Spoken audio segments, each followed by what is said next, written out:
Bonjour, mon nom est Roxane Bruchet-Ichy, je suis responsable de filière à l'Institut fédéral des hautes études en formation professionnelle à Lausanne. Accrédité par la Confédération, l'Institut est l'organisme expert pour les questions de formation professionnelle. Il forme, accompagne et soutient l'ensemble des acteurs et des actrices de ce champ. Dans le cadre de cette activité, j'ai le plaisir de coordonner un certificat d'études avancées dans le champ de la reconnaissance et validation des acquis d'expérience.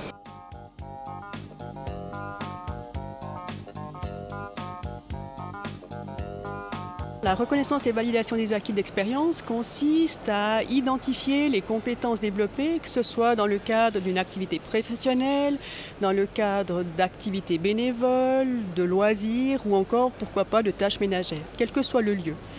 Il s'agit très concrètement pour la reconnaissance de réaliser finalement un bilan qui va permettre d'avoir une sorte de photographie des compétences personnelles de la personne et qui va permettre de se sentir légitimé, reconnu dans un poste ou dans une fonction qu'on cherche à occuper ou qu'on occupe actuellement. Alors que pour la validation des acquis, il s'agit d'obtenir toute ou une partie d'une qualification de titre formel, à savoir une AFP, un CFC, un brevet ou encore un diplôme fédéral.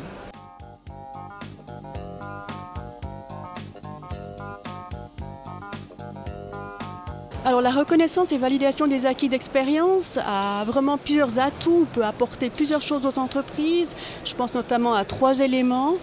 Le premier qui concerne la mobilité professionnelle, qu'elle soit horizontale ou verticale.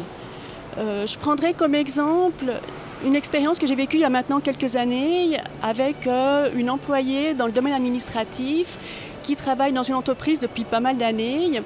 Et cette entreprise est en pleine croissance, se développe et est amenée à engager plusieurs collaborateurs toujours dans le domaine administratif. La direction propose à cette personne de prendre en charge la responsabilité de ce nouveau pôle de collaborateurs qui sera engagé. Et là, le doute s'installe pour cette personne puisqu'elle se dit « mais je suis non qualifiée, est-ce que je vais y arriver, est-ce que je suis compétente ?» Toutes ces questions émergent pour elle avant de répondre à son employeur et elle décide d'entreprendre une démarche de bilan. Et ce bilan, je reprends vraiment ces mots et ce qu'elle me décrit en disant « waouh, j'ai pris confiance en moi ». Parce que j'ai pu identifier plein de tâches que j'exerçais. J'ai pu identifier des compétences que j'avais développées, que je n'avais même pas pris conscience. Et suite à cette expérience-là, suite à la réalisation de ce bilan, cette personne a donc décidé d'accepter la proposition de son supérieur et donc de manager cette équipe de collaborateurs. Ce que je vous décris là, ça fait à peu près 3 ans. Aujourd'hui, elle a toujours beaucoup de plaisir à réaliser cette fonction. L'entreprise est satisfaite et dernièrement, elle me disait qu'elle envisageait même d'entreprendre son CFC d'employé de commerce via la validation des acquis. Donc je trouve que c'est un beau témoignage pour la mobilité professionnelle. Un autre apport de la reconnaissance des acquis par rapport aux entreprises, c'est vraiment par rapport à la gestion prévisionnelle des compétences. On sait très bien que les activités réellement réalisées par les collaborateurs ne sont pas simplement celles décrites dans un cahier des charges.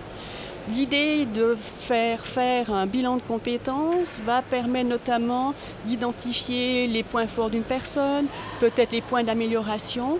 Et très concrètement pour les entreprises, ça permet d'une part de gérer les talents, on les a identifiés et on les gère, de peut-être aussi identifier les personnes qui pourraient être en difficulté dans les années ou décennies à venir et d'identifier bien évidemment les besoins en formation. Un troisième élément qui est vraiment, je pense, un atout pour les entreprises, c'est également par rapport à la gestion des imprévus. Si aujourd'hui il est vraiment attendu d'avoir des collaborateurs qui sont impliqués, cela ne suffit pas forcément par rapport à des situations inhabituelles qu'on peut parfois rencontrer, par rapport aux besoins qu'ont les entreprises d'innover notamment. Et on se rend vraiment compte, c'est que des personnes qui ont entrepris un bilan sont des personnes qui ont une capacité d'analyse, une capacité de réflexion, une capacité à mieux prendre en compte tout l'environnement qui les entoure. Et ces compétences-là permettent très concrètement d'anticiper face à des imprévus et de gérer sur l'avenir.